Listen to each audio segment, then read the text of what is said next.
अस्सलामुअलैकुम। देखते आके सुनते कानों को मेरा सलाम पहुँचे।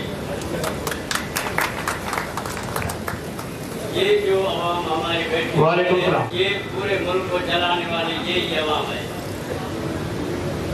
1% जो 70 सालों से इस मुल्क को लूट रहे हैं, अगर वो इस दुनिया से चले जाएं तो फिर भी मुल्क चलेगा।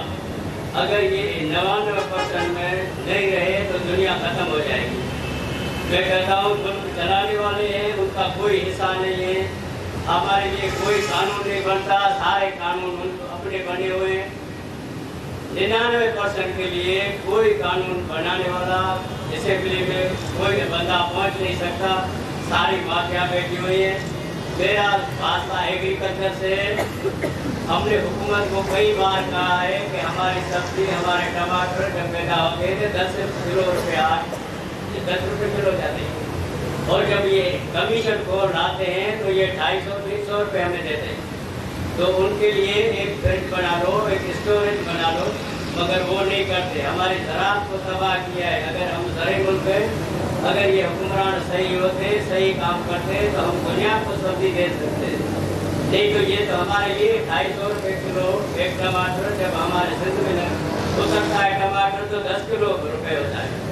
तो ये हुक्मरान हमारे लिए माफिया, हमारे लिए नासुर बने हुए हैं।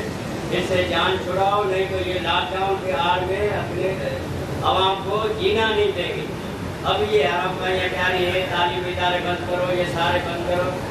कोरोना इनके लिए नहीं है, ये बड़े बड़े जलसे करते हैं, इनके लिए कुछ भी नहीं है। हम अगर इकट्ठे होते हैं तो हमारे लिए कोरोना है, हमारे लिए सारे SOPs है, इनके लिए SOPs नहीं है। तो ये जाग जाओ। हमारे लिए हमारे जवाद भाई ने जो प्रोग्राम दिया है, पूरे पाकिस्तान में ऐसी कोई पार्टी नहीं है जो ऐसा निज़ाम दे। 70 सालों से हम कभी उस वडेरे को मजबूत करते हैं, कभी उस जागीरदार को, कभी उस सरमाएदार को। अब हमने अपने आप को असेंबली में पहुँचाना है, मजदूर को, मिडिल क्लास को, 99% को असेंबली में लाना है, तो मुल्क की तकदीर बदलेगी। ये बराबरी पार्टी।